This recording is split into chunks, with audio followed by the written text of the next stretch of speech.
'70s and pretty much all the '80s are a blur.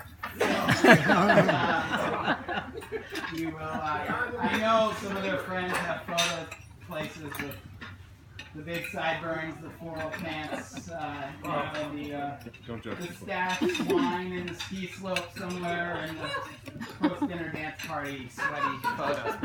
But we're going to spare you those tonight. And you also won't see Zach Gunn's Miami Vice stage when he was dressing like Sonny Crockett.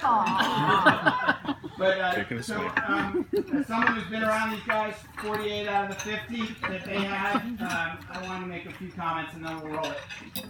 This marriage has got everything you would ever want: love, respect, communication, and unconditional support. And those are wonderful characteristics that Laura and I really look up to and aspire to.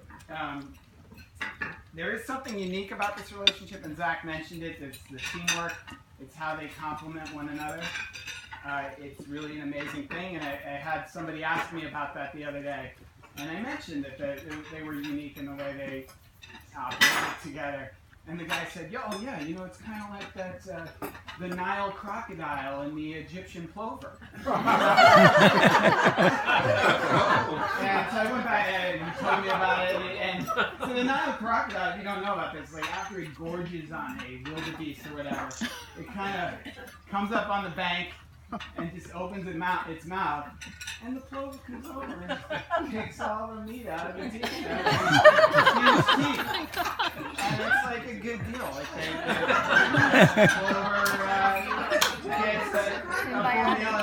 apparently the crocodile doesn't get any tooth decay or anything like that.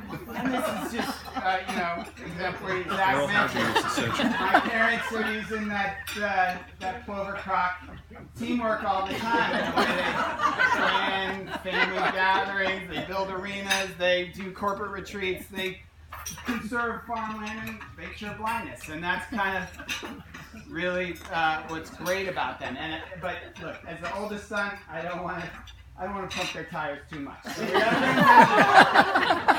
I got to just go back to the croc plover thing, and let's just say my dad's the croc and my mom's the plover. There are times, maybe 1% out of it, sometimes it gets out of balance, right? The thing, and like I would say in the croc's case, like there will be times where the croc says, "Hey, could you clean that tooth out again? Could you just come back and check it out?" He gets a little demanding, a little OCD about the teeth.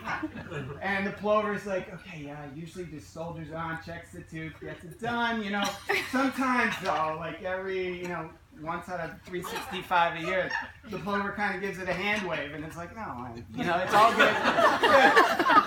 And then, of course, the meat is there, and it just goes downhill because then the croc goes into this neurosis, which just drives him for the rest of the next year.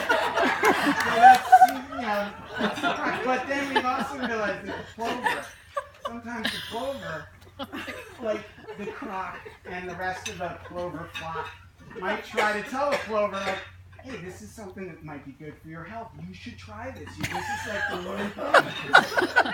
And the plover immediately just, gives the one-finger salute and just doesn't want to have anything to do with you. I'm taking my own time on that. Look, that's sort of like encapsulates it. But I love them. They're the best. They are, they might not be perfect, but they're perfectly suited. And